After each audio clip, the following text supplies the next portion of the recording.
এখানে একটা মারলে 5টা খাইতে হয়। ছোট পর্দার দর্শকের কাছে তুমুল জনপ্রিয় নাটক ফিমেলের নতুন কিস্তি এবার আসছে ওটিটি প্ল্যাটফর্ম বঙ্গতে। মুক্তির আগে এর কয়েক ঝলকের টিজার উন্মোচিত হয়েছে, যা দেখে নড়েচড়ে বসেছেন দর্শকরা। তারা বলেছেন এবার ঈদুল আজহায় ওয়েব মাতিয়ে রাখবে ফিমেল 4। ফিমেলের প্রতিটি কিস্তি জনপ্রিয়তা পেয়েছে। নতুন কিস্তি ইউটিউব থেকে ওটিটিতে আনায় কেউ কেউ অখুশি হয়েছেন। অমি বলেছেন এছাড়া কোনো উপায় ছিল না। তিনি বললেন, প্রতিটি কন্টেন্ট একটু একটু করে বড় করেছি। ইউটিউবের জন্য আর বড় করার কিছু ছিল না, এজন্য ওটিটির জন্য বানিয়েছে। যারা একবার দেখবে তারা অবশ্যই পছন্দ করবেন, এটা নিয়ে আমার কোনো সন্দেহ নেই। শুধু বলবো আপনারা একবার হলেও দেখুন।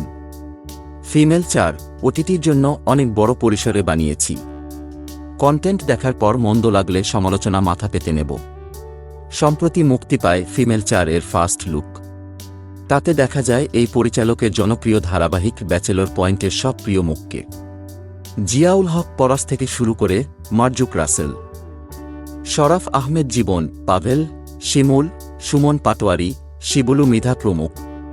আর বুধবার সন্ধ্যা 7টায় এসেছে টিজার। তাতে চমক হিসেবে দেখা গেছে জনপ্রিয় অভিনেতা ইরেশ জাকেরকে। ফিমেল নাটকের আগের 3 কিস্তি ইউটিউবে দর্শকের মাতিয়েছে, তাই এবার পুরোদস্তর ওয়েব ফিল্ম হিসেবে ফিমেল 4 আসছে ওটিটি প্ল্যাটফর্মে।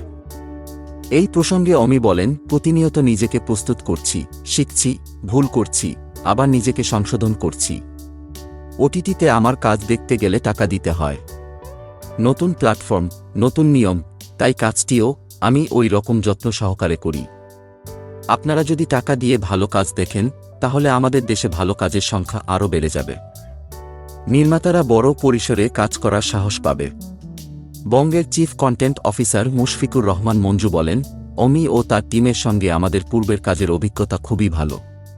তাছাড়া ফিমেল খুব জনপ্রিয় একটা ফ্রাঞ্চাইজি। ফিমেলের কিস্তিগুলো দারুণ উপভোগ করেন দর্শক। গত বছর ফিমেল 3 এসেছিল আমাদের চ্যানেল থেকে। রিলিজের পরপরই সেটি বেশ দারুণ সাড়া পায়।